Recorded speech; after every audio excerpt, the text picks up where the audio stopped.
Terpin, y'all. Give him a round of applause for me, y'all.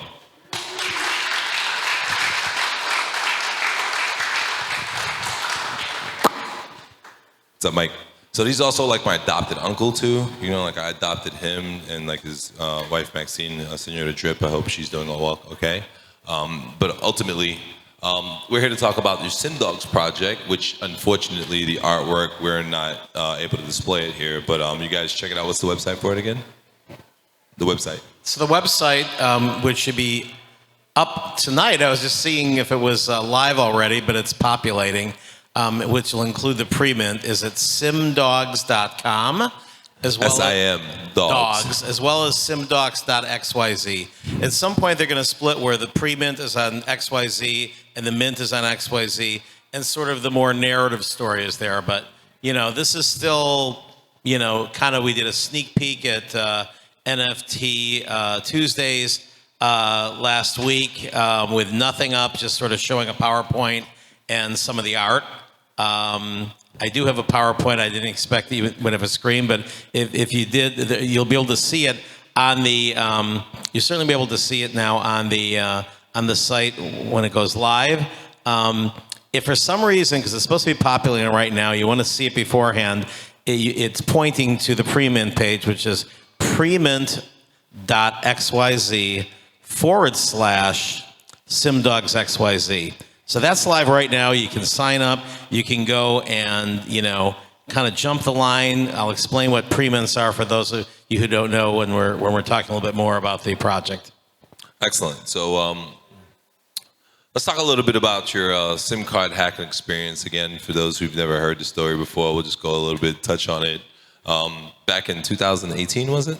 January 7th, 2018, which is why everything in the SimDog series is in multiples of 107, starting with 0.107. So back, I'd imagine you remember this day very well. So you that date, and also today's August 15th. First of all, I always remember because it's my father's birthday. He would have been 99. He died about a year and a half ago. Let's get a round of applause for Mr. King Terpins. And it was also the day that we filed our $225 million lawsuit against AT&T. It's here for filing lawsuits. And it's also the day before my birthday, so it's actually a pretty good There game. we go. That was getting ready. No, and I mean, I wanted to actually file it earlier, but AT&T is legendary about, being able to slow down the legal process. And, I got hacked in January. I found my great, legal team, which is referred to me by a billionaire. I just happened to be having a meeting, and he goes, "Nope, only one guy that can win this case for you. He's my attorney. He probably won't take your call unless you're referred by someone like me." And then go and see him. The guy's got $8 billion of wins. He just eats raw meat every morning and just spits it out and growls at you. So I feel in pretty good hands. It's not bad representation there. We recouped just a minor $8 billion in settlements. So you lost, a little bit of pocket change Victories, on that day. not settlements. This is court victories. Judgments. Excuse me. Judgments, But yes. yeah. Ultimately, you on this beautiful day of January, in some winter of 2018, you kind of lost a couple dollars that day. Yeah. So that was the second time that I had. You heard a little bit about SIM swaps before. SIM swaps, happened because the phone companies in the early part of the 2000s went around to all the big tech companies and said, we can make you more secure. You should go and not just have this password protection because people can spoof or they can go and, find out someone's passwords by going in and, doing a phishing attack or whatever. You need to make sure there's a second factor that can't be violated, and that is the phone number. And of course, that was in the days when you actually weren't able to go and wirelessly beam SIM data across continents and across satellites. You had to actually have a physical SIM card in your phone, and so for you to be SIM swapped, you'd literally have to rob the phone or this chip. Not anymore. In fact, the newest thing is now called eSIMs, where you don't even need a chip. And they're just as vulnerable to the theft that 90% of the time now. It started out with people talk about spoofing or social engineering, where you call up and try to trick somebody into pretending you're the person whose phone you want to rob. Yeah, the criminals got a lot smarter. Why go through all that work? Just bribe somebody. And that's what happened with me, and that's what happens in most cases. They bribe these junior employees at AT&T, Verizon, and T-Mobile, mainly AT&T, and for a couple $100, they make, in my case, $24.7 million. $24.7 million is just, seems like a day to make me remember. I'm not sure I'd be so happy about January 6th from then on. January 7th, I was not in a good mood for quite a while. Yeah. Good part is it wasn't all your money and you're still okay, and ultimately it was a substantial amount, but Yeah. it was at the peak of the I didn't lose any Bitcoin, I didn't lose any Ethereum.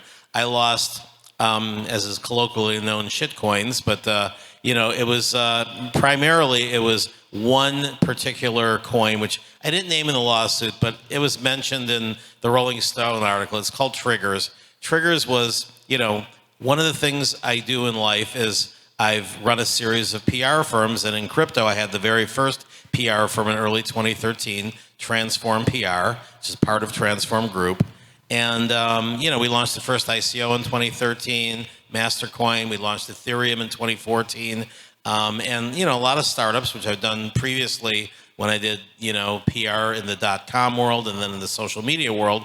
Sometimes people don't have the money that it takes to do a proper campaign. And so I'll be like, well, maybe I'll take some cash and some equity. And in the token world, it was like, maybe I'll take some cash and some tokens. If I really like the project, it's like, how about you just pay me in tokens? That's what happened with Triggers. They paid for an entire year's campaign in tokens where they were a tenth of a cent. The day that they got stolen, and by then I'd sold 70% at prices ranging from 10 cents to about $1.50. But the $3 million that I had left hit $7.40 when they were robbed. It was the altcoin moon that day, the highest day for altcoin price. I mean, if you look at it, look at your favorite altcoin and see what price it hit on January 7th. You'll see it was probably higher than you remember.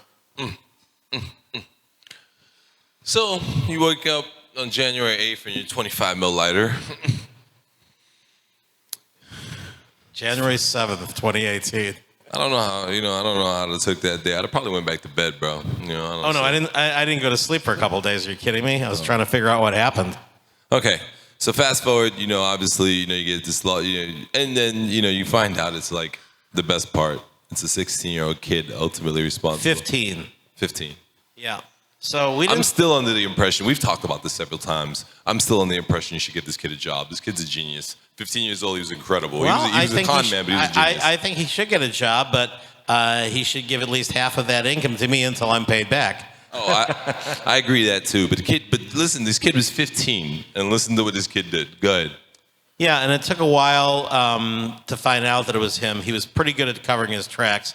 I'm told by the informants that popped up. This, by the way, is the power of public relations when it's done well. We waited until August because AT&T, when I found January I got hacked. February I found Greenberg, Glusker in Los Angeles and Pierce O'Donnell. Met with them. They decided, because every other lawyer I talked to said, well, you have to kind of go to arbitration because it's in the contract. You signed the contract and it says that you can't sue them. You have to arbitrate. And that contract actually has been held up 70 times, and it went up all the way to the Supreme Court in a 5-4 decision, Concepcion versus AT&T in 2011. Now this isn't for individual suits; it's only for class action. You cannot sue any phone company by 5-4, the Supreme Court, Concepcion versus AT&T, for any reason. You cannot sue them in a class action. Now, I'm not quite sure what happened with, maybe Matt knows this one, but a couple weeks ago, T-Mobile actually settled a class action lawsuit that was about data, not about actual performance under the contract, and I think that's why they were allowed. But if you have something as a customer of AT&T that you got hacked, got robbed, got got hung up on too many times, whatever, you're suing, the phone company, it's no longer available to you because of the Supreme Court. And so my guy said, this is an unconscionable contract, and I've made my career throwing these things out. And this would not be a class action, it would be an individual. And so he said, here's all the, causes you have against them. It was funny. I was eating, bagels and cream cheese with Pierce and with his brilliant partner, Tim Toohey. They're kind of like, the one guy is the mountain lion that just like pounces into court, and the other guy is the one that writes the stuff. He's what kind of Oxford and Harvard trained lawyer writer, right? And they're just going back and forth and saying, well, you got this cause, yep. You got this cause, yep. But you can't do anything because of this AT&T contract. Yep, that's right. Well, and he stands up dramatically, throws the paper down and said, that's why we're going to sue them in federal court in a jury trial, and I will get this thrown out. They blinked when we finally ended up filing the lawsuit after months of them trying to negotiate a settlement in bad faith, in my opinion, because I told my lawyers, I said, you know what, they're just stalling until the Time Warner AT&T merger goes through, because Trump was already blasting them about how horrible AT&T is. Why do they want to go and buy CNN, those liars and thieves and everything else he calls fake news? And the last thing they wanted was like a headline. I gotta admit, I kind of missed Donald Trump. He was entertaining when he was around, man. He's still around. What are you talking about? He's the front runner for the next election. Somebody give this guy a microphone again, just for a little while. I mean, we'll take it back from him after a little while. He gets annoying. You will hear more than you want to. But like he was like honestly, I gotta admit that he was entertaining for a bit. But go ahead. Fortunately, we don't vote. We just vote for Puerto Rican politics. I mean, which themselves are entertaining too. I am smart enough to know that it does not matter who your president is. They let anybody be the president. Look, they let Donald Trump be president. They let a damn 90-year-old old man who can't stay awake long enough for 20 minutes to be president. Like, honestly, it does not matter who your president is. It really doesn't. But sadly, unfortunately, right? Because if they did, Donald Trump would have never been president. I'm not saying he's not smart. I'm not saying he's a good businessman. But the guy damn sure wasn't presidential material. Right? And then obviously, like right now it's past Joe's bedtime. So like, honestly, what happens past 8 p.m. We're fucked after 8 o'clock. So the bad guys want to attack us. They just know Joe's going to bed at 8:05.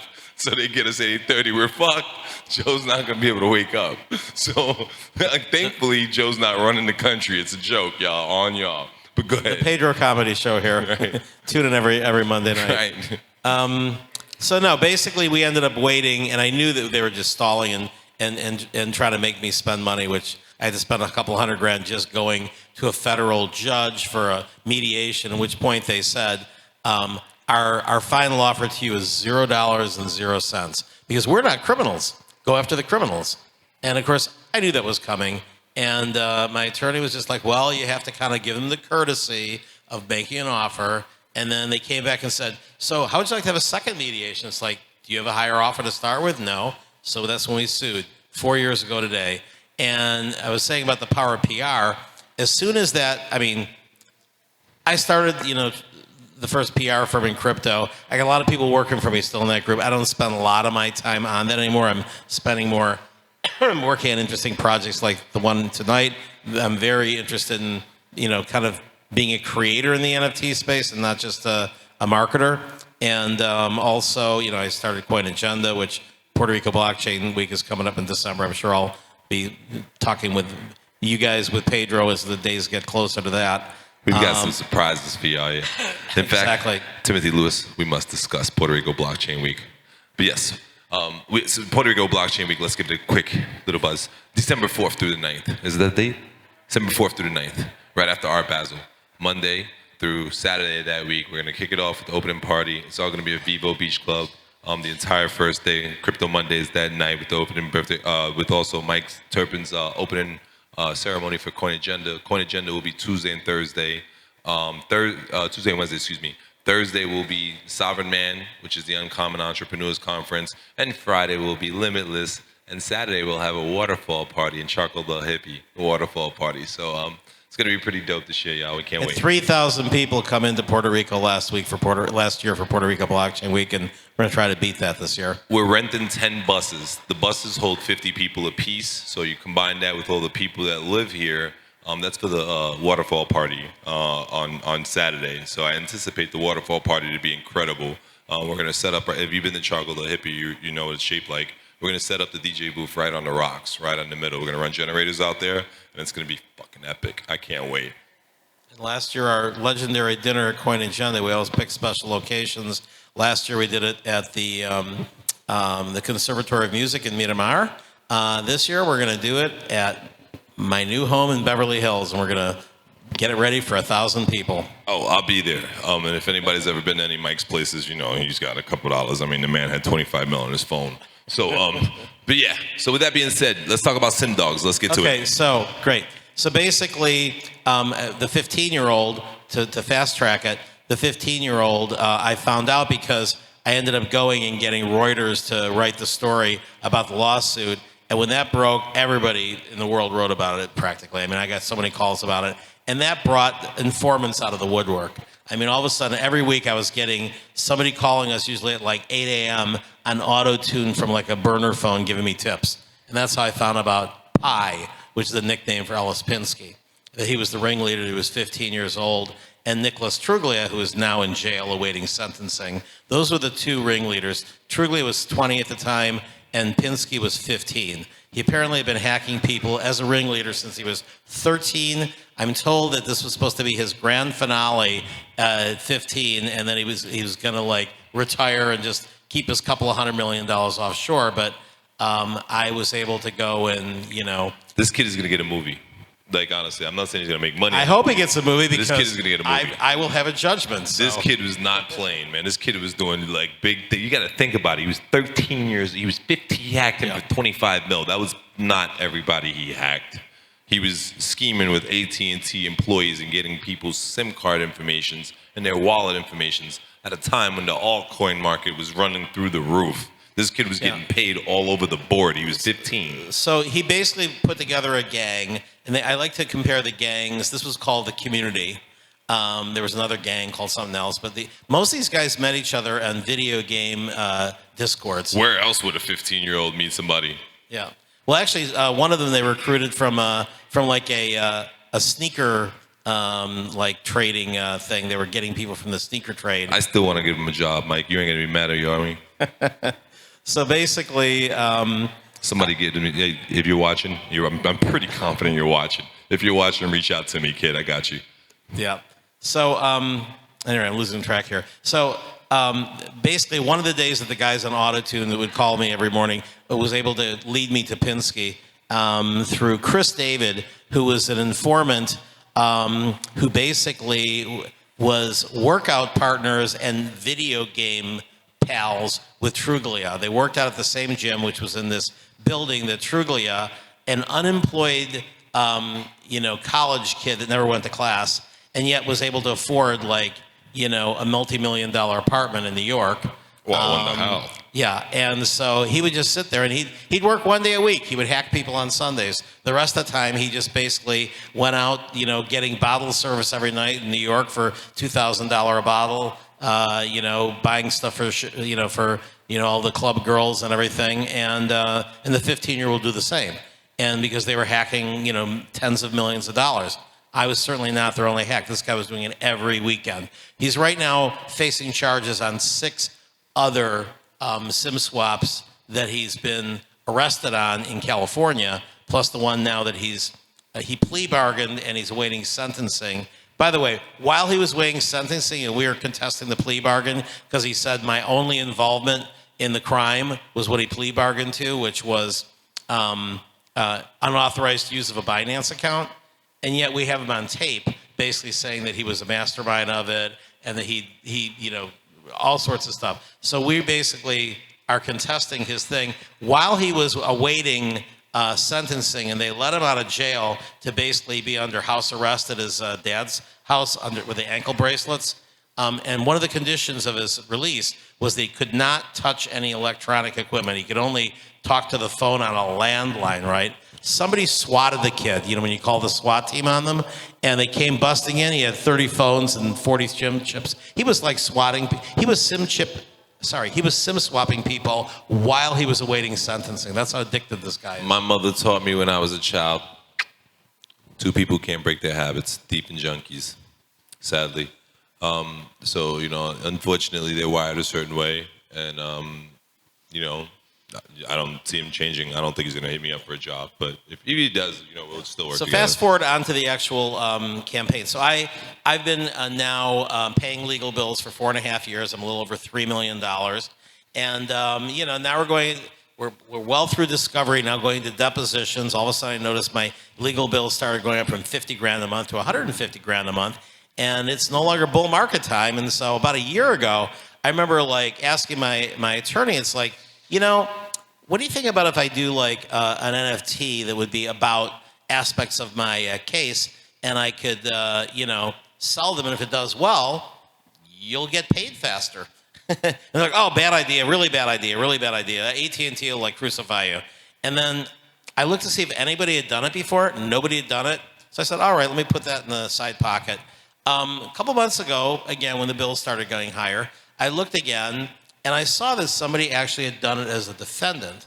There's a company called Pool Together, which is a DeFi protocol, and they had gotten sued in a class action lawsuit by Elizabeth Warren's tech advisor, who bought $10 of a DeFi token so he could file a class action suit.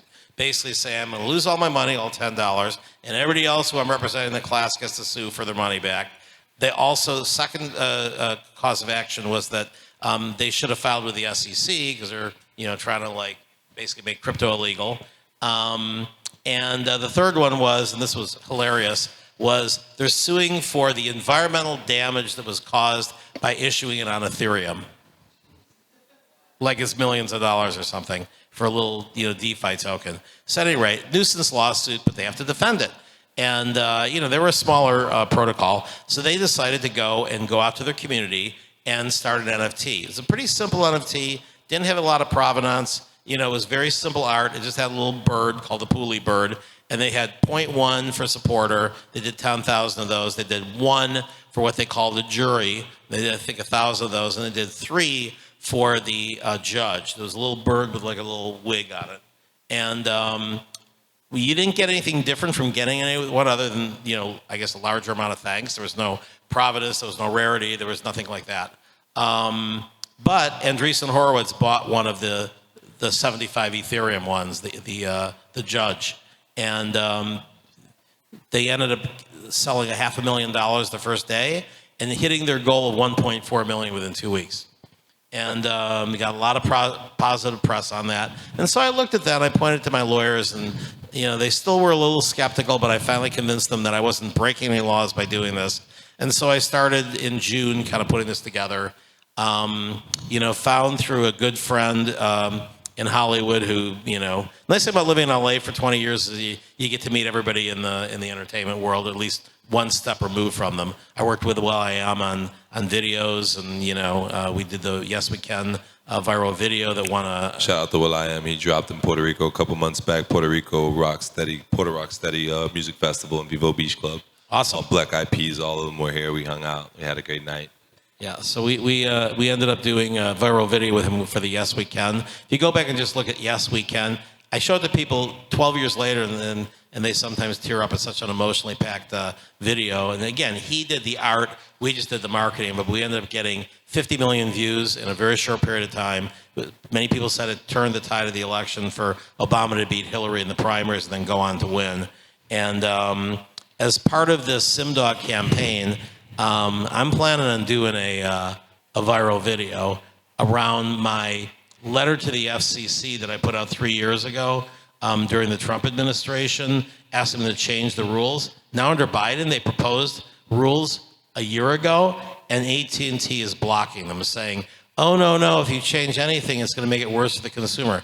How many of you here, if you need to go and upgrade something or change something, would rather hang on the phone for 20 minutes waiting for someone to answer the phone so they can read your password that they can look at and rob, versus simply not waiting on hold and pressing in 6 digits? Pretty simple, right? That's all we're asking for as a change. And so I'm going to reissue this thing, but this time, instead of just simply sending to the FCC commissioners and hunting them down at a trade show, I'm going to have it be a change.org petition, and I'm also going to go and do a little viral video with it, and it's going to be a rap song called Stop the Swap. Oh, I can't wait. Are you going to be rapping? I'm going to get some rappers. Are you rapping? That's I all will be wanna rapping, know. yes. You have to rap. If you're rapping and you're going to be in the video, I'll be back there too, man. I'll get my white braids and we'll do something. We'll figure it out. So it's going to start with something about what it is. Oh, this is and gonna then, be I mean, great. I've got it here if you want to hear it.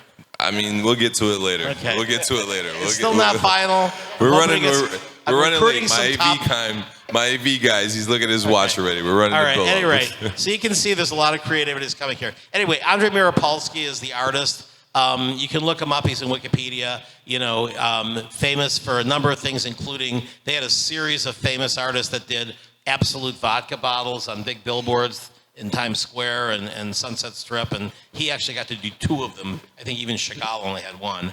And, you know, it was called Absolute Mirapolsky. And so he designed the Sim Dogs. And, you know, we previewed them at the NFT gallery and at the Lighthouse a few days ago. And they will shortly be up on the site, simdogs.com. And right now you can at least see one of them, the German Shepherd. So what we're going to be doing is we're going to be doing it in waves, right? So based on the level of support. So the lowest price one is going to be the Activist. That's going to be $10,000. They're all going to be algorithmically generated. All the artists from Mirapolsky, and basically not one. All of them be different. And they're going to be about 70% are going to be common, 25% are going to be rare, and 5% are going to be super rare. Like for the poodle, which is what the Activist is. I had a poodle when I was hacked. Still have a poodle. The bone tie. If you get an Ethereum bone tie, that's pretty rare. But we're also doing stuff inside, and we're also having real world values. So for this thing, 0.107 ETH, which is about $200, you're going to get $250 off of any coin agenda, and that's on top of any other discount you have. And you're going to get a blockchain wire press release because I own that company. And so I'm throwing in stuff so that somebody's like saying, well, I want to support you, but do I know it's going to go up in value? It's like you're getting more value from just, you know, analog stuff. And then if the digital stuff goes up in value, even stays constant or even goes down a little bit, you're still doing it and you're kind of helping me fight the good fight. Excellent. Questions for Mr. Michael Terpin? We have a question right there. Do we have a microphone? We have a microphone right there. Do we have a question? Match with a microphone. We don't have power to the microphone. We still don't have power. Give him the mic. Use the microphone, bro. It's for the audio. It's for the video. Hello. Thank you.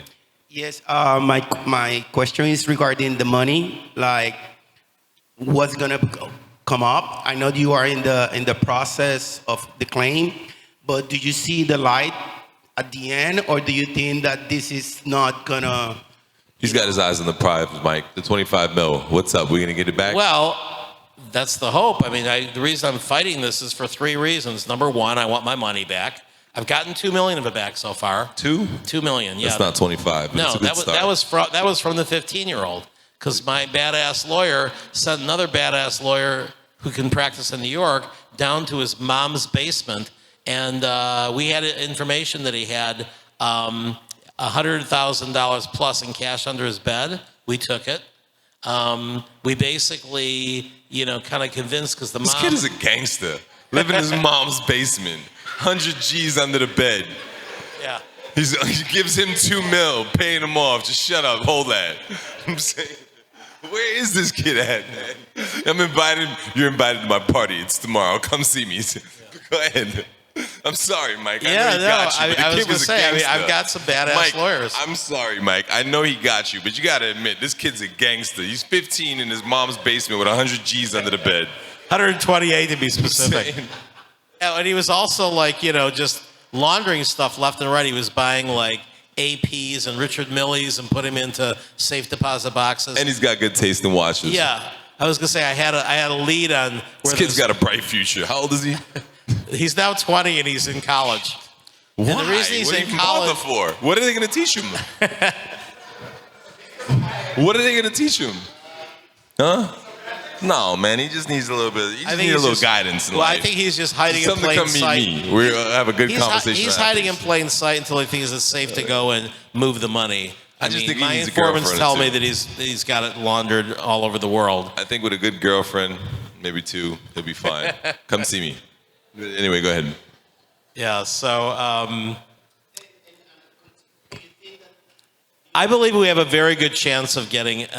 He's got it. He's definitely got it. It's in his mom's bed. Look, you check the mom's bed. My attorney doesn't think we're going to get everything we asked for. It's very unusual to get, punitives, but it is a jury trial, and not a lot of jury people love phone companies, so I'm sure that's going to be, they're going to probably get everybody who hates a phone company disqualified from serving on a jury. They got to probably get 6 people who've never had a phone. But at any rate, my attorney thinks that, we'll probably win, and we probably, may or may not get that. And they'll probably make an offer to sort of keep it out of the headlines. And we just have to see if the offer is suitable enough before it goes to trial. I mean, I'm not going to do for anything less than about 30 or 40 million for a settlement because I've been through a lot of shit.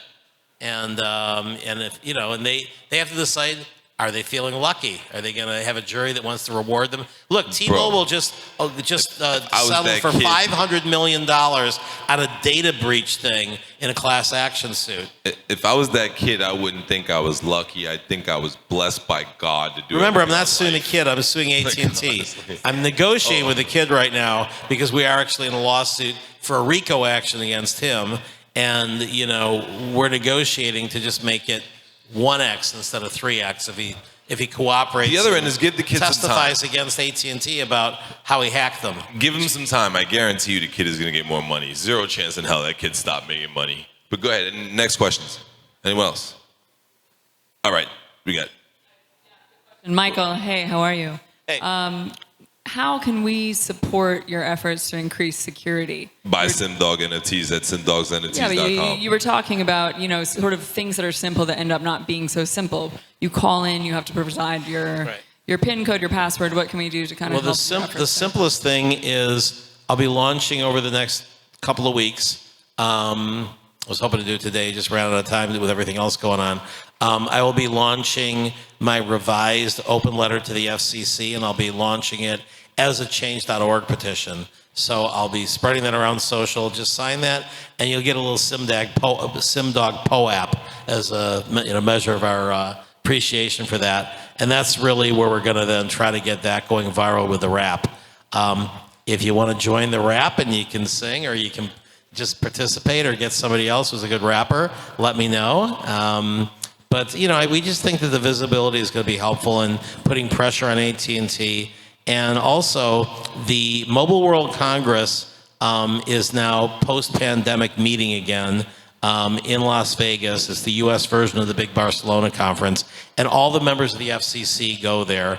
And the chairman usually has a private party. I will make sure I'm in that private party. I'm going to be there. And I think I'll get a more friendly reception than I did under Ajit Pai, who is a former Verizon lobbyist, because the current head of the FCC is actually, kind of comes from an activist background, and they have proposed and quoted my lawsuit making changes to the rules along the lines of what I suggested. But again, the AT&T lobbyists in particular are trying to slow that down and crush it.